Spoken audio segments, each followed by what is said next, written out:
This season, Season 10, we've received buffs to 3 aggressive SMGs and an aggressive assault rifle.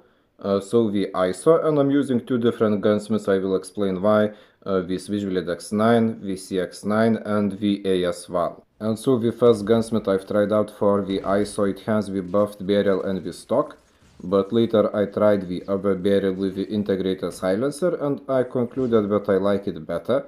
Because, first of all, the reload time is a bit lacking, and by using that integrated silencer barrel option, I can put simply sleight of hand in the gunsmith to reload faster, and also it really just has better stats. So why did we buff a barrel when there is another one just better, I don't know. But overall, the weapon, well, first of all, I want to say that if you're playing with epic skins, big shout out to you if you can do well with them. Because it was super awkward.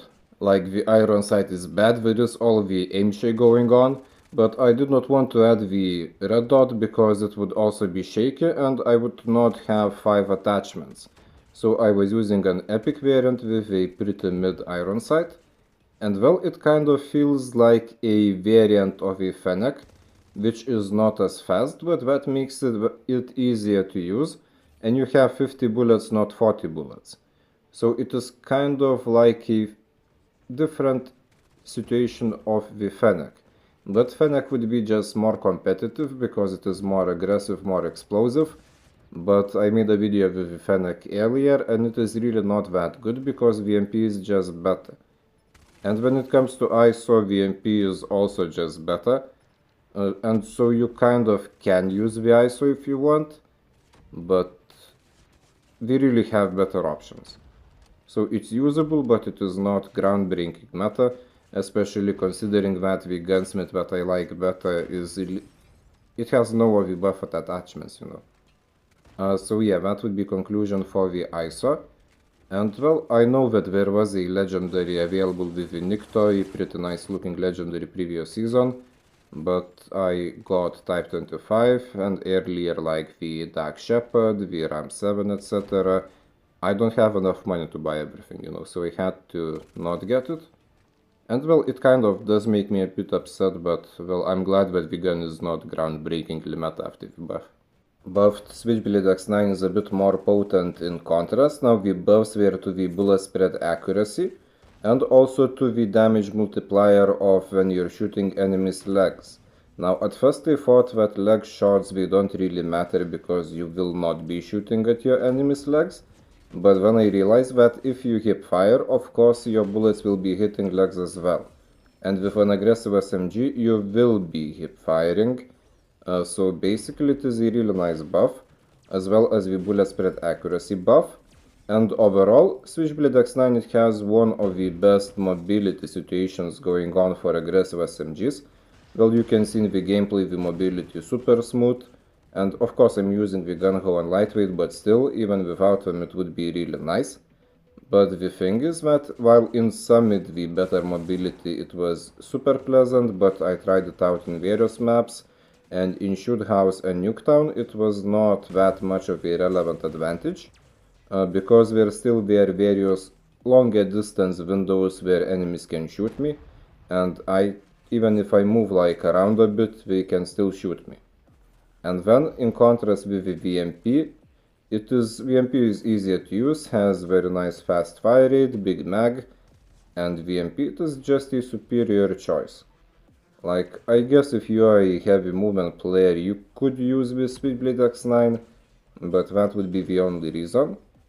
And, I mean, again, the fact that it got buff means that it is better compared to how it was before, but it's just not enough to get the title of the best aggressive SMG. CX9 got some weird buffs. The most relevant would be the range buff to the 50 rounds mag, and well, basically it does not make a huge difference because this is still an aggressive SMG and you will not be taking range battles. But I mean, it does improve your chances in maps like, not Summit, but like Shoot House, Nuketown, where you will have somewhat longer range encounters. And for that reason it makes it more versatile compared to Switchblade X9, which I covered earlier. And overall it has really nice mobility. 50 rounds mag, you will not be running out of bullets randomly like you would with Fennec or even ISO, but at the same time VMP is just better. It has faster fire rate, you also have various mag options, and it is just smoother, easier to control. And CX9, it is kind of at the border between aggressive SMGs and mid-range SMGs. So well, I guess the range buff is kind of relevant for the weapon itself, but it is nothing to groundbreakingly push it high into the meta.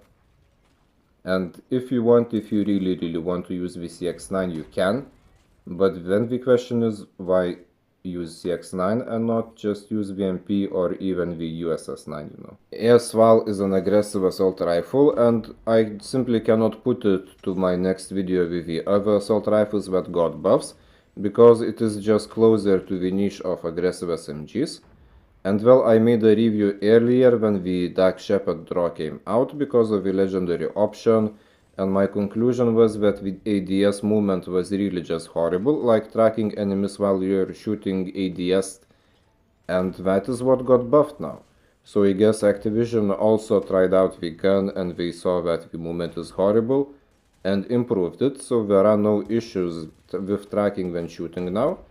And it also still has a pretty nice range as it is an assault rifle, not an SMG, and a pretty fast fire rate. Now mobility is slower compared to the aggressive SMGs, like it is somewhere closer to the mid-range side, but still in the aggressive category for sure. And well, it's not bad, but the fire rate is not the fastest nowadays, like we do have other options, and I think that I don't have to say that VMP is just superior, like VMP is just superior. We also have the USS9, and I think that even CX9 would be better because it is still more mobile and has 50 rounds mag, more bullets basically. But ASVAL, well, it is usable. Just if you would use a actual meta aggressive weapon, or even Switchblade X9 or CX9, you would be having better results. Although I do want to test this one further because, I mean, like I said, it did make the buff, did make it notably better compared to how it was before.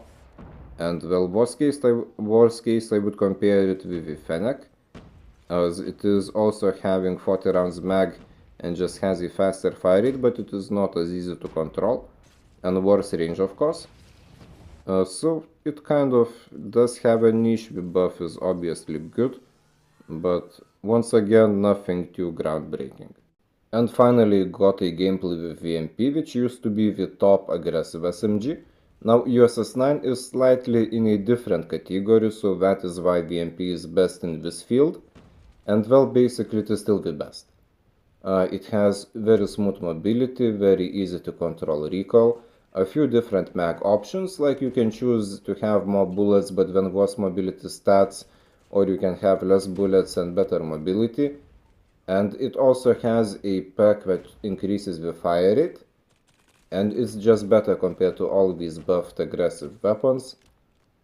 And so these buffs, well, I'm trying to think like of an explanation. Why would you buff them when the USS9 is actually the problem, not the VMP, and when none of them even managed to contest the VMP in the first place? But I guess it is kind of probably related with the draws, like there is the legendary CX9, so we added the buff, there was an ISO draw, so we added the buff, like it is a bit of a sales pitch I guess, because in the actual meta it does not make a huge difference. But I mean, buffs are always good, they just mean that you will be underperforming less, not as severely as you would be before the buffs using these weapons. But for like serious rank lobbies, or if you want to grind leaderboard or whatever, just stick to the VMP and USS9.